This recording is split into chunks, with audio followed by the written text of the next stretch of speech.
It started the way 100 other evenings had before. The kids were upstairs, Lily humming through her bedtime routine, Evan clicking through his math homework on the family tablet. Cassie was still at work, or at least that's what she said when she texted me, running late. Don't wait up, love you. I didn't think much of it. Tuesdays were always her long days. Client briefings, marketing check-ins, regional syncs, it was all part of the job. Cassie was driven, sharp, a woman on the rise. That's one of the reasons I fell for her in the first place. So, while the house settled into its nightly rhythm, I sat at the kitchen table, sipping lukewarm coffee and thumbing through receipts. I wasn't suspicious. Not yet. It was tax season, and I always took on the role of the organized spouse, even though numbers made my brain ache. Cassie had a habit of shoving every business-related scrap of paper into a manila envelope she labeled Josh's headache. I'd laugh every time I saw it. Well, I used to. I was halfway through sorting expenses when I found it. A thin, crisp printout from a wine bar bougie in downtown Austin. It stood out immediately because we'd never been there together and it wasn't part of any of her usual conference haunts. The date at the top made my fingers freeze. February 9th. Cassie told me she'd be in Houston that night. A dinner meeting with the Southwest Regional Director, someone named Linda or Lorna, I never could keep the names straight.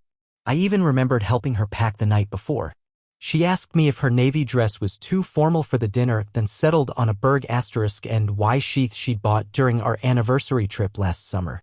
I held the receipt up to the light like some kind of forensic investigator. 2 glasses of Pinot Noir. A cheese plate artisan, it said. Dessert, molten chocolate cake with a raspberry drizzle. A single note scrawled at the bottom in delicate cursive, probably the server's, for 2. Window seat. It hit me harder than I expected. Not like a punch, more like a shift, like someone pulled the floor 2 inches to the left, just enough to make me lose my balance. I sat there for a full minute, staring at that tiny detail. Window seat. For 2. When Cassie came home the next morning, everything was normal. She breezed in around 9 a.m., called out a cheery, "Good morning, boys," as she kicked off her heels and set her carry-on by the laundry room. She smelled like hotel lotion and her new perfume, the one she said she bought because it made her feel boardroom bold. I remember watching her pour coffee and noticing the small curve of a smile at the corner of her mouth, relaxed, almost glowing. I waited until she'd finished her first sip. "Hey," I said, holding up the receipt like a casual afterthought. "Did this get mixed into your work stuff by mistake? This says Austin, not Houston." She didn't even flinch. Just glanced at the paper, chuckled, and said, "Oh, that's from the team dinner. We stopped over in Austin on the way back. Probably got charged to the wrong card. You know how these places are." Then she kissed me on the forehead and walked upstairs to change. The whole interaction took less than 30 seconds. She didn't stumble, didn't stutter. Just brushed it off like a scheduling mix-up. But something about the way she said it, it was too clean. Too rehearsed. Like she'd practiced the line in the hotel mirror before coming home. And just like that, something shifted inside me. I didn't confront her. Not then. I let it go, or at least I pretended to. But that night, when she was asleep, I pulled out my laptop and started going through her shared calendar invites. Nothing about Austin. Nothing about a team dinner. Just a block labeled Houston Strategy Meeting with Linda's name CC'd in the notes. No other details. I tried to talk myself down. Told myself there were a dozen innocent explanations. Maybe they did stop in Austin. Maybe it was a billing glitch. Maybe I was being paranoid.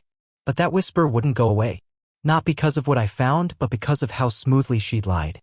The next day, I checked the bank charges. The receipt was there, clear as day, billed to her personal card, not the company one. She hadn't even tried to cover it up. That's when I knew it wasn't a one-off. People don't get that comfortable lying unless they've done it before. Later that week, I caught myself staring at her across the dinner table, wondering how many other things she'd said with that same effortless tone. How many times had I missed it? How many client dinners and strategy meetings were really just code? That Berg asterisk and Y dress she wore for Houston, I found it hanging in the back of the closet, still dry cleaned, tags folded neatly over the hanger. She never wore it. Which meant either she changed her mind last minute or she never went to Houston at all. Cassie had always been meticulous with her travel plans. She used to send me her itineraries unprompted, shared Google calendars, forwarded hotel reservations, even funny airport selfies. But lately, her updates had stopped. No more calendar invites. No more photos from the hotel lobby. Just vague texts and quick check-ins. I tried not to spiral. I really did. I didn't want to become that guy. The husband who snoops and guesses and obsesses over every little change. But how do you ignore the itch once you've scratched it? That night, I went back through 6 months of receipts. I told myself I was doing it for taxes. But the truth? I was searching. And once you start looking, you start seeing everything. The receipt from Austin didn't shout betrayal. It whispered it, like a draft slipping through a closed window. And once I heard it, I couldn't unhear it. Over the next few weeks, I found myself watching Cassie more closely. Not out of suspicion at first, but out of instinct.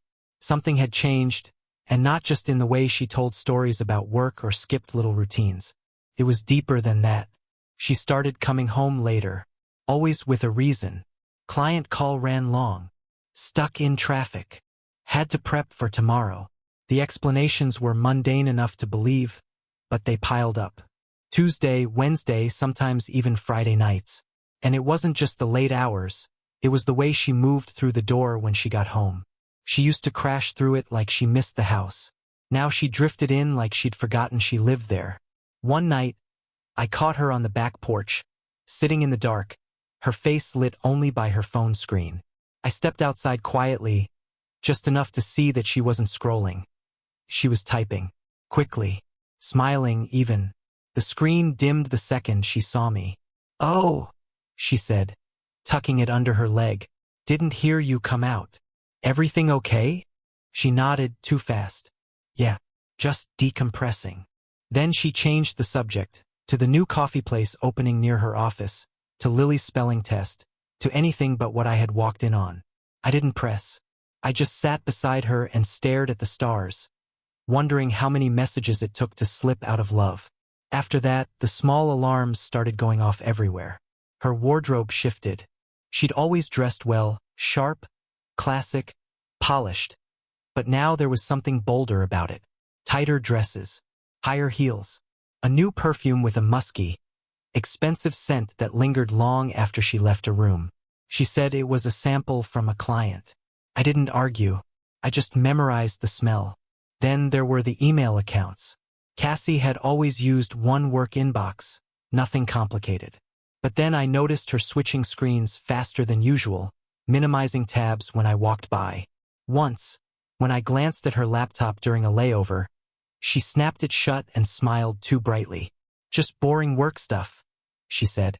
That same weekend, she claimed she was heading to a spa retreat with a few girlfriends. I stayed home with the kids. We built a blanket fort and watched old Disney movies. Made popcorn at 9 p.m. and fell asleep on the couch. Around midnight, I walked past the kitchen and saw her iPad still on the counter. Notifications were on.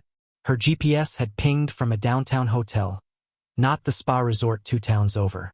I stared at the blinking dot on the map for a long time. Could have called. I could have texted. But instead, I powered the iPad off and tucked it in a drawer. Maybe I didn't want confirmation yet. Maybe I was still holding out for something, doubt, denial, hope. I wasn't ready for the truth, not all at once. The biggest crack came during her company's annual retreat.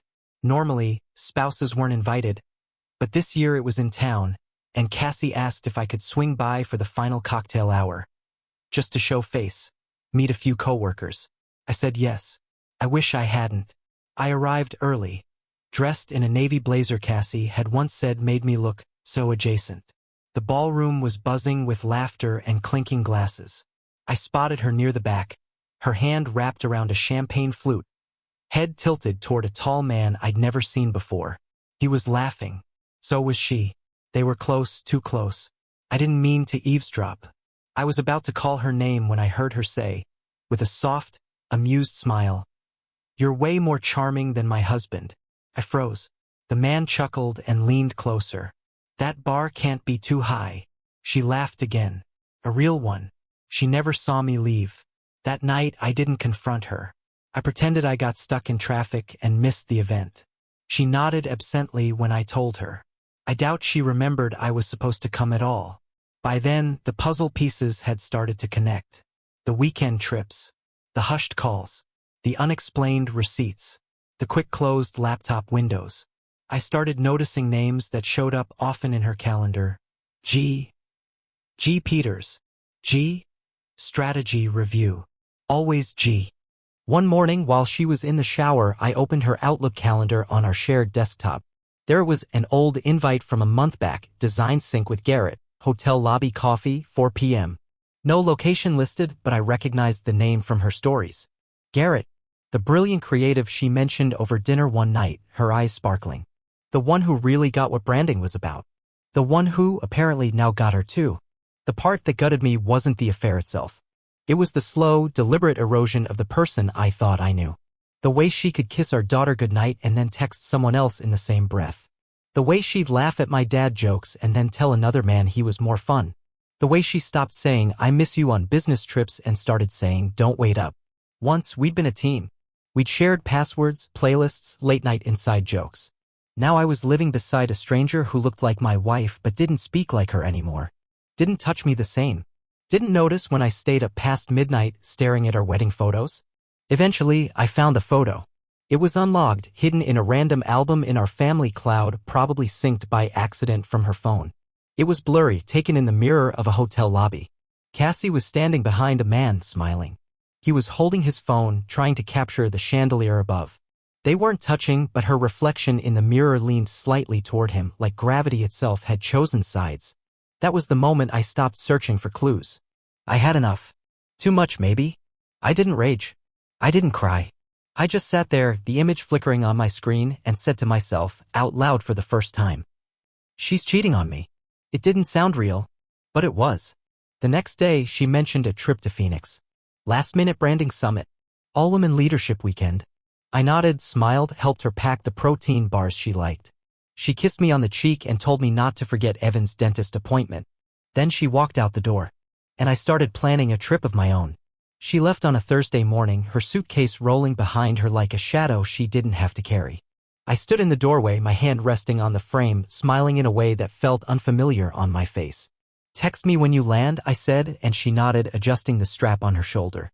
She wore a cream blouse and navy blazer, business casual with a touch of flirt. Not her usual airport hoodie and leggings. Her hair was curled. Lipstick bold. The kind of look you prepare for a person, not a presentation. "I will," she said, kissing me on the cheek. Her eyes were warm. "Practiced. Be good while I'm gone." "You too," I replied, and something flickered in her gaze, just for a second, but she turned before I could read it. I waited until her flight status updated. Boarded. On time. Then I booked my own. My flight to Phoenix landed just past 5 p.m. The city was burning gold with the last light of day, the desert heat still clinging to the pavement. I didn't bring much, just a backpack, a charger, and a quiet resolve. The kind you don't announce. I'd known about the hotel for weeks. A boutique place in downtown Phoenix, velvet couches in the lobby, Edison bulbs in the hallway, everything designed to feel exclusive. I remembered the name from a tiny, innocuous blip on her shared Outlook calendar. Strategy refresh, Garrett, the Halcyon Lounge, 5 p.m. Garrett. There he was again. At the hotel check-in desk, I didn't have to say much. I told them I wanted to surprise my wife. I even joked, something light, disarming. "She's here on business, thinks I'm home wrangling the kids." Figured I'd turn the tables. The woman behind the desk smiled sympathetically. "Room number." I told her. A few taps on the keyboard, then she handed me a keycard. "She just checked in 2 hours ago," the clerk said, still smiling. Of course she had. The elevator ride felt eternal. Every floor I passed tightened the coil in my chest. I didn't know what I expected. I wasn't even sure what I wanted to find. Part of me hoped I was wrong. The other part, the heavier one, already knew I wasn't. Room 812. I stood outside the door for a full minute listening. I heard muffled jazz. Laughter. A glass clink. My fingers hovered over the handle. Then I slid the keycard in. The door clicked. I pushed it open. And the world didn't explode. It just slowed.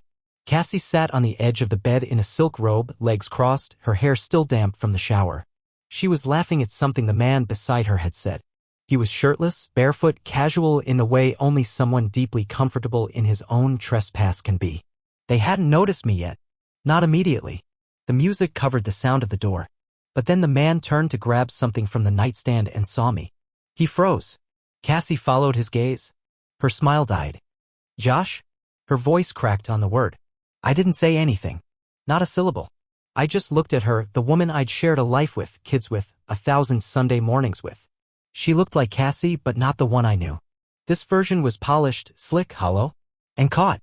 Her mouth opened again, but I shook my head. No, I said quietly. Don't. She stood like she wanted to approach me. The robe shifted with her movement and I realized she'd been here long enough to unpack her in * Macy. Long enough to change, to laugh, to pour wine. I took one last look at the man beside her, Garrett, I assumed, and then at her. Neither of them moved. Neither of them said another word. So I turned around and walked out. No screaming. No threats. No melodrama. Just the door clicking shut behind me. I made it to the elevator before I let myself breathe. The jazz was still echoing in my ears, her laughter haunting the edges of the hallway. It felt like I'd walked through a photograph of someone else's life. Back in the lobby, I passed the front desk without a word and stepped into the desert night. The air was dry, sharp, honest. I didn't go back to the airport right away. I found a bench 3 blocks down outside a closed coffee shop and sat there for nearly an hour. I called no one. Checked no messages. Just sat with it. The truth wasn't loud. It didn't roar or rage. It simply existed now, undeniable, complete. When I finally got back to the hotel to retrieve my backpack, I saw Garrett walking down the hall toward the elevator. Alone. He glanced at me once. Didn't speak. Didn't flinch. Just kept walking. Later, I checked into a small chain hotel on the edge of the city. No jazz. No velvet. Just white sheets and a TV bolted to the wall. That night, I didn't sleep much. I lay in the dark, thinking about the moment I opened that door and how silent the truth had been. How ordinary it looked. 2 people. A bed. A bottle of wine. A betrayal so quietly rehearsed it no longer needed an excuse. She hadn't even looked surprised. Just caught. Like a child with a hand in the cookie jar. Only this cookie was a lie wrapped in a silk robe. In the morning, I packed, called the airline, and flew home. I didn't text Cassie. Didn't ask her how her retreat was going. I figured she'd say something eventually, some weak explanation or a contrived apology. But I already knew what I'd say in return. Nothing. Because there were no more doubts. No more excuses. No more, maybe I'm imagining this. The picture was full now. I'd seen it with my own eyes. And I wasn't going to argue with it. I got home before noon. The house was quiet, still filled with traces of her coat on the hook, her coffee mug in the dishwasher, her perfume clinging to the hallway. Evan was at school. Lily was with my sister for the weekend. I sat in the kitchen, stared out the window, and felt the shift. The final, unmovable shift. She was gone. Not physically. Not yet. But in every way that mattered, Cassie had left a long time ago. Cassie didn't come home for 3 days. She didn't text. She didn't call. She didn't ask where I'd gone after I walked in on her with Garrett. And I didn't ask where she was. The silence wasn't an accident, it was a mutual standoff. The kind that happens when the truth has already detonated and both parties are just sifting through the wreckage, pretending there's still something to be recovered. When she finally did return, it was a Sunday evening. The sun was setting behind the hills outside Dallas, casting that dusty orange light across the living room like everything was still trying to look normal. She walked in through the garage like she always had, carrying the same work tote she took to every conference, every meeting, every affair. I was in the kitchen, folding laundry at the table. I didn't even look up. "Hi," she said, her voice soft. Not guilty, not sad, just empty. I folded Evan's t-shirt and laid it on the pile. Cassie stepped in further. "Where are the kids?" "Upstairs," I replied, still not looking at her. "Evan's finishing a science project. Lily's drawing again." She nodded like she had a right to that information, like it still mattered to her. She poured herself a glass of water and leaned against the counter like nothing had changed. But everything had. "They don't know anything," I said after a minute. Her head turned sharply. "What?" "I haven't told them," I said. "About Phoenix. About you." "Oh," she breathed, her voice catching slightly. I finally looked at her. "You thought I would?" I didn't know," she said. "I just wasn't sure." She wasn't sure. About me. About whether I'd protect her from the consequences of her own betrayal. That told me more than anything else. She cleared her throat. "Josh, can we talk? Please?" I didn't answer. I just gathered the last of the laundry and walked past her, up the stairs.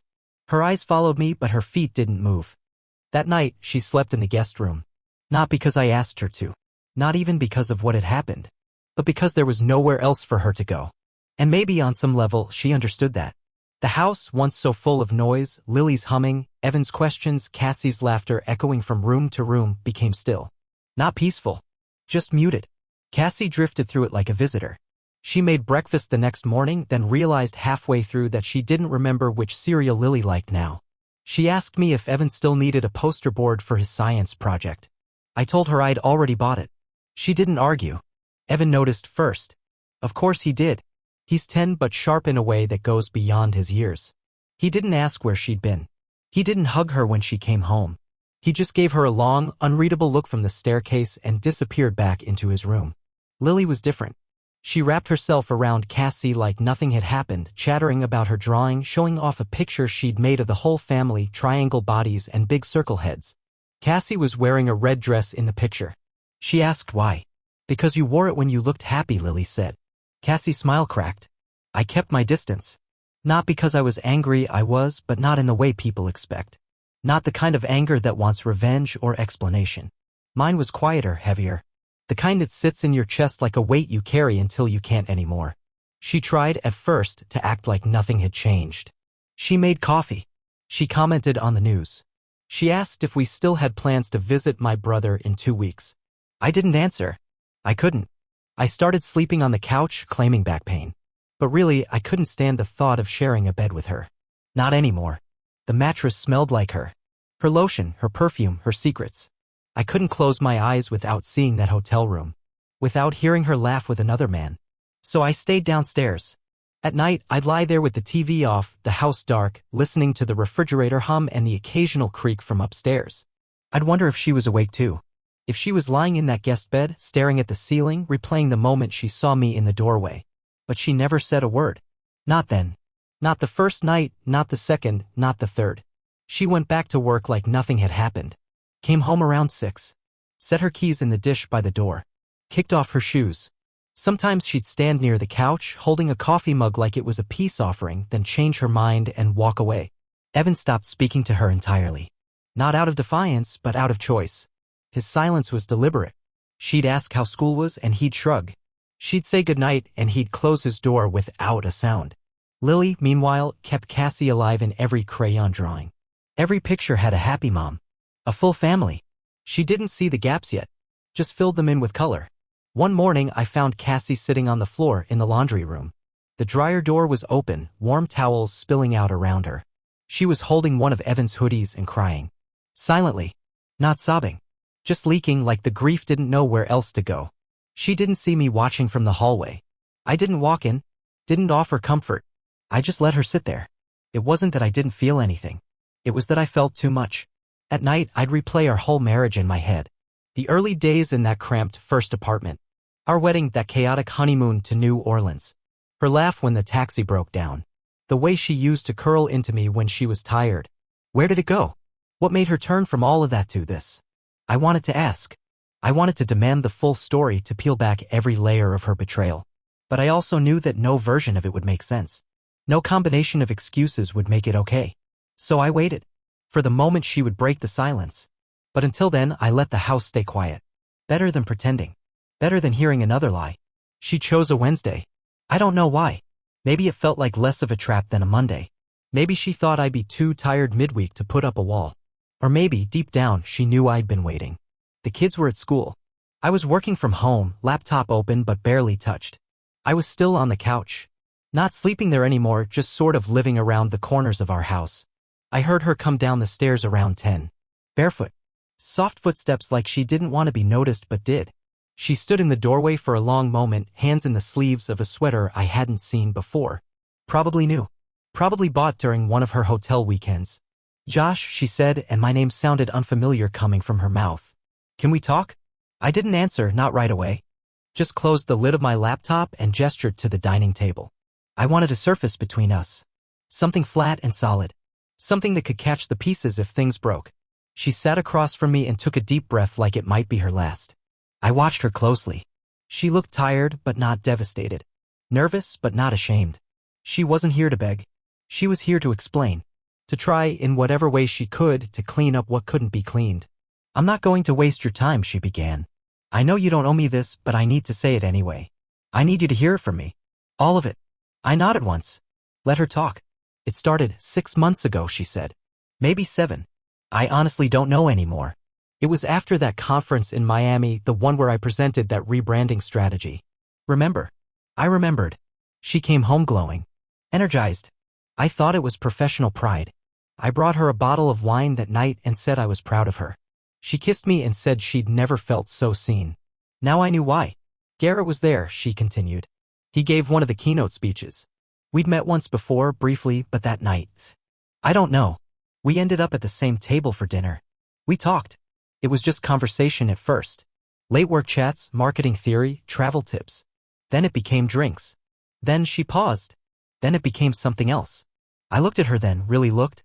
She wasn't crying. Her hands were shaking slightly, but her voice was steady. It was the steadiness that hurt the most. She wasn't confessing because she was broken. She was confessing because she had finally rehearsed it enough to say it aloud. It wasn't planned, she said quickly, as if that made a difference. I didn't go looking for it. But something just shifted. At first it felt like this escape. Something that belonged just to me. And I told myself it didn't mean anything. That it didn't touch what we had. But it did, I said quietly. She flinched. Yes, she said. It did. I know that now. I didn't back then. Or I pretended not to. I kept thinking I'd stop. That it would fizzle out. But it didn't. It got deeper. He started showing up in other cities. Booking rooms near mine. And I let it happen. Every time. I didn't even try to stop it. And Phoenix? I asked. She nodded. That was planned. It wasn't a work trip. There was no summit. Just him. We wanted time without sneaking. Time to pretend it was real. But it wasn't, I said. No, she admitted, her voice cracking now. It wasn't. Because I couldn't escape you. Even when I tried to forget, even when I told myself you didn't notice, you were always there. In my head. In the way I packed. In the way I lied. And when I saw you standing in that hotel room, she stopped, swallowing hard. That was the moment I realized what I'd done. I leaned back in my chair. The kitchen behind her buzzed with refrigerator hums and the low creak of the heater. Our life, still moving in the background like it hadn't been shattered. I don't know what to say, I admitted. I know, she said. And I'm not asking for anything. Not forgiveness. Not a second chance. I needed you to know the truth. All of it. No more pretending. We sat there for a long time. Just breathing. Just existing in the same space without screaming or slamming doors. Finally, she said, I've started seeing someone. A therapist, I mean. Not anyone else. I didn't ask her why. I didn't ask what it would fix. I just nodded. She stood slowly like she expected me to stop her. I didn't. I'll sleep in the guest room, she said. For now. If that's okay. Do what you need to do, I replied. That night, I lay awake in our bed. Alone. She didn't come up. I heard the faint sound of drawers opening in the guest room, the creak of the bathroom door. Then silence again. Around 2 a.m, I heard footsteps. She stood in the doorway, hair down, eyes tired. I miss us, she whispered. I miss who we used to be, I said. She didn't step closer. Just nodded once and walked away. The next day, we acted like two parents coordinating a schedule. Lily had a play date. Evan needed help with a school project. Cassie asked if I'd be okay to take him to Lowe's. I said yes. That night, she sat on the porch with a blanket, alone. I watched her through the kitchen window for a moment before turning off the light. This was the reveal. Not a single moment, not a climactic speech. Just a slow unraveling of the truth. And now we stood in it. No more hiding. No more masks. Just two people. One betrayal. A house full of silence trying to hold them together. Cassie didn't leave right away. She stayed for another month, sleeping in the guest room, eating dinner in near silence, trying to help where she could. But the house had already rearranged itself around her absence, even while she was still physically there. Evan made his decision early. He withdrew. Not in an overt, rebellious way. Just drifted. He stopped asking her to check his homework. Stopped laughing at her jokes. He said okay a lot when she talked to him, but the spark behind his eyes had vanished whenever she entered the room. He hadn't said mom in weeks. Cassie noticed. She tried to act normal around him at first.